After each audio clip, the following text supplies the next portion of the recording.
Monday ದಿನ ಇವತ್ತು Saturday ರಜೆ ಇತ್ತು. ಮಂಡೇ ದಿನ ಬರುವಾಗ ಹಸಿರು ಸೀರೆ ಉಟ್ಟು ಬರಬೇಕು ಅಥವಾ ಹಸಿರು ಬಟ್ಟೆ ಹಾಕಿ ಬರಬೇಕು. ಹಸಿರು ಬಟ್ಟೆ ಹಾಕಿದರೆ ನನಗೆ ಒಂದು ಸಿಗ್ನಲ್ ಏನಂದರೆ ನೀನು ನನ್ನ ಮೇಲೆ ಇಂಟ್ರೆಸ್ಟೆಡ್ ಇದೆಯಾ ಅಂತ ಹೇಳಿ. ಇಲ್ಲ ಅಂತಾದರೆ ನಾನು ನನ್ನ ಕೆಲಸದಿಂದ ತೆಗಿತೇನೆ, ನನ್ನ ಏನು ಸ್ಯಾಟಿಸ್ಫ್ಯಾಕ್ಷನ್ ನೀನು ಮಾಡಿದರೆ ನಾನು ನಿನಗೆ ಸ್ಯಾಲರಿಯಲ್ಲಿ ಸಹ ಜಾಸ್ತಿ ಮಾಡ್ತೇನೆ ಅಂತ ಹೇಳಿದರು.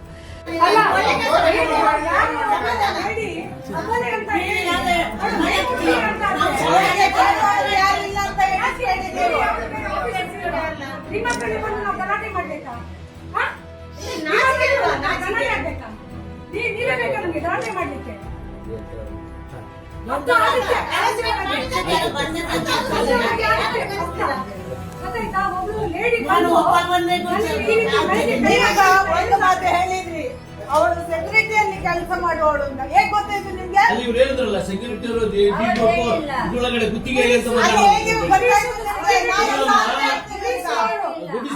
ಸೆಕ್ಯೂರಿಟಿಯಲ್ಲಿ ಇರೋದು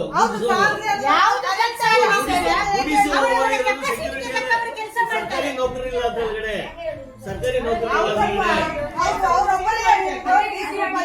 ಸರ್ಕಾರಿ ನೌಕರಿಯಲ್ಲಿ ಲೋ ಕ್ಲಾಸ್ ನೋಡು ಆರಾಮ್ಸೆ ಯೂಸ್ ಮಾಡಬಹುದನ್ನ ಅನ್ಕೊಂಡಿದ್ದೀನಿ. ದಯವಿಟ್ಟು ತಪ್ಪು ತಿಳ್ಕೊಬೇಡಿ. ಆ ಥರದ್ದೆಲ್ಲ ಏನು ಇಲ್ಲಮ್ಮ. ಅಲ್ಲಮ್ಮ, ಇದುವರೆಗೂ ಕೆಲಸ ಮಾಡಿಸ್ಕೊಂಡು ಹೋಗಿದ್ದೀವಿ ಅಲ್ಲಿ ಆಫೀಸ್ ಒಳಗೆ ಇರೋರು ಎಲ್ಲರೂ ಮಾಡಿದ್ದಾರೆ ಕೆಲಸ. ಹೌದಾ? ಎಲ್ಲರೂ ಮಾಡ್ತಾ ಇದ್ದಾರಲ್ಲ. ನನಗೆ ಮೊನ್ನೆ ಶುಕ್ರವಾರ ದಿನ ಒಂದು ಫೋನ್ ಕರೆ ಬರುತ್ತೆ. ಅವರೊಬ್ರು ಲೇಡಿ ಇಲ್ಲಿ ಕೆಲಸ ಮಾಡ್ತಾ ಇದ್ದಾರೆ ಗ್ರೂಪ್ ಡಿ ಅಲ್ಲಿ ಗುಡಿಸೋದು ಒರೆಸೋದು ಅಂತ ಕೆಲಸಗಳನ್ನೆಲ್ಲ ಮಾಡ್ತಾ ಇದ್ದಾರೆ. ಸೊ ಅವ್ರು ಫೋನ್ ಮಾಡಿ ಹೇಳ್ತಾರೆ, ಇಲ್ಲಿ ನಮ್ಮದು ಸೆಕ್ರೆಟ್ರಿ ಯಾರಿದ್ದಾರೆ CH ಮೋಹನ್ ಅಂತ ಹೇಳಿ, ಅವರು ನನ್ನ ಮೇಲೆ ಫಿಸಿಕಲ್ ಅಸಾಲ್ಟ್ ಮಾಡ್ತಾರೆ, ಮೈಕೈ ಎಲ್ಲ ಮುಟ್ತಾರೆ, ಬ್ಯಾಡ್ ಟಚ್ ಎಲ್ಲ ಕೊಡ್ತಾರೆ. ಮತ್ತು ಇದಕ್ಕಿಂತ ಮೊದಲು ಆ ರೀತಿ ಮಾಡ್ತಾಯಿದ್ರು. ಆ ಹೊತ್ತಲ್ಲಿ ಅವ್ರಿಗೆ ಸ್ಪಂದಿಸಲಿಲ್ಲ ಅಂತ ಹೇಳಿ ಫಸ್ಟ್ ಅವರು ಆಫೀಸ್ ಒಳಗಡೆ ಕೆಲಸಕ್ಕಿದ್ರು. ಸ್ಪಂದಿಸ್ತಾ ಇಲ್ಲ ಅಂತ ಹೇಳಿ ಅವರಿಗೆ ಸ್ವಲ್ಪ ಕಷ್ಟದ ಕೆಲಸ, ಗುಡಿಸೋದು ಒರೆಸೋದು ಅಂಥ ಕೆಲಸಕ್ಕೆ ಅವರನ್ನು ಹಾಕಿದ್ದಾರೆ. ಮೊನ್ನೆ ಅವರನ್ನು ಕರೆಸಿ ಏನು ಹೇಳ್ತಾರೆ ಅಂದರೆ, ಮಂಡೇ ದಿನ ಇವತ್ತು ಸ್ಯಾಟರ್ಡೆ ರಜೆ ಇತ್ತು.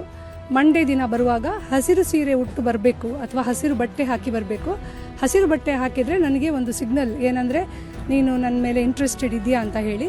ಇಲ್ಲ ಅಂತಾದರೆ ನಾನು ನನ್ನ ಕೆಲಸದಿಂದ ತೆಗಿತೇನೆ, ನನ್ನ ಏನು ಸ್ಯಾಟಿಸ್ಫ್ಯಾಕ್ಷನ್ ನೀನು ಮಾಡಿದರೆ ನಾನು ನಿನಗೆ ಸ್ಯಾಲರಿಯಲ್ಲಿ ಸಹ ಜಾಸ್ತಿ ಮಾಡ್ತೇನೆ ಅಂತ ಹೇಳಿದರು. ಇಂಥ ಪ್ರಕರಣಗಳು ತುಂಬ ಕಡೆ, ತುಂಬ ವರ್ಕ್ ಪ್ಲೇಸಸಲ್ಲಿ ಕೆಲಸ ಮಾಡುವ ಮಹಿಳೆಯರು ಫೇಸ್ ಮಾಡ್ತಾರೆ. ಬಟ್ ಈ ರೀತಿಯಾಗಿ ಫೋರ್ಸ್ಫುಲ್ ಆಗಿ ಅವರನ್ನು ಬಳಸೋದು ಇದು ಸರಿಯಲ್ಲ.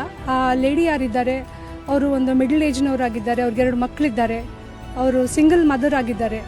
ಏನೋ ಜೀವನದ ಕಷ್ಟದಿಂದ ಅವರು ಇಂಥ ಜಾಗಗಳಲ್ಲಿ ಬಂದು ಗುಡಿಸುವ ಒರೆಸುವ ಕೆಲಸ ಮಾಡಿಕೊಂಡು ಅವರ ಮಕ್ಕಳನ್ನು ಸಾಕ್ತಾ ಇದ್ದಾರೆ. ಸೊ ಇಂಥ ವ್ಯಕ್ತಿಗಳಿಂದಾಗಿ ಹೆಣ್ಣುಮಕ್ಕಳಿಗೆ ಬದುಕಲಿಕ್ಕೆ ತುಂಬ ಕಷ್ಟ ಆಗ್ತಾ ಇದೆ. ಸೊ ಅವರ ಐಡೆಂಟಿಟಿಯನ್ನು ರಿವೀಲ್ ಮಾಡಬಾರ್ದು ಅಂತ ಹೇಳಿದ್ದಾರೆ. ಯಾಕೆಂದರೆ ಎಷ್ಟೋ ಹೆಣ್ಣುಮಕ್ಕಳಿಗೆ ಆ ಧೈರ್ಯ ಇರುವುದಿಲ್ಲ, ಹೊರಗಡೆ ಬಂದು ಅದನ್ನು ಫೇಸ್ ಮಾಡುವಷ್ಟು ಧೈರ್ಯ ಅವರಿಗೆ ಇರುವುದಿಲ್ಲ.